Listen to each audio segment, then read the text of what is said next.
திருப்பத்தூர், தருமபுரி, சேலம், நாமக்கல், பெரம்பலூர், அரியலூரில் இடியுடன் கூடிய மழை பெய்யும் என வானிலை ஆய்வு மையம் தெரிவித்திருக்கின்றது.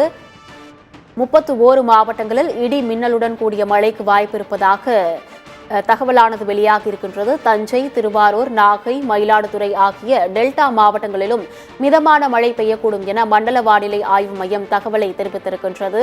31 மாவட்டங்களில் இடி மின்னலுடன் கூடிய மழைக்கு வாய்ப்பு இருப்பதாக மண்டல வானிலை ஆய்வு மையம் தகவல் வெளியிட்டிருக்கின்றது. கோடை வெயில் சுட்டெரித்துக் கொண்டிருந்த நிலையில் சமீப காலமாக மழை பெய்து வருவது மக்களை சிறிது மகிழ்ச்சியடைய செய்திருக்கக்கூடிய சூழ்நிலையில் 31 மாவட்டங்களுக்கு இடி மின்னலுடன் கூடிய மழைக்கு வாய்ப்பிருப்பதாக மண்டல வானிலை ஆய்வு மையம் தெரிவித்திருக்கிறது. அதன்படி திண்டுக்கல், மதுரை போன்ற மாவட்டங்களுக்கு மழைக்கு வாய்ப்பிருப்பதாக மண்டல வானிலை ஆய்வு மையம் தெரிவித்திருக்கின்றது. திருப்பத்தூர், தருமபுரி, சேலம், நாமக்கல், பெரம்பலூர், அரியலூரில் இடியுடன் கூடிய மழை பெய்யும் என மண்டல வானிலை ஆய்வு மையம் தெரிவித்திருக்கின்றது. தஞ்சை, திருவாரூர், நாகை, மயிலாடுதுறை ஆகிய டெல்டா மாவட்டங்களிலும் மிதமான மழை பெய்யக்கூடும் என மண்டல வானிலை ஆய்வு மையம் தெரிவித்திருக்கின்றது. திண்டுக்கல், மதுரை, நீலகிரி, கோவை, ஈரோடு, திருப்பூர், தேனி, விருதுநகர், தென்காசி, நெல்லை, குமரியில் மழைக்கு வாய்ப்பிருப்பதாக மண்டல வானிலை ஆய்வு மையம் தெரிவித்திருக்கின்றது.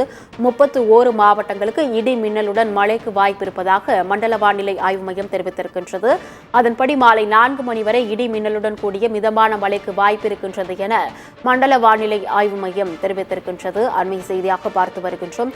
தமிழ்நாட்டில் அடுத்த 3 மணி நேரத்திற்கு 31 மாவட்டங்களில் மழைக்கு வாய்ப்பிருப்பதாக மண்டல வானிலை ஆய்வு மையம் தகவலை வெளியிட்டிருக்கின்றது.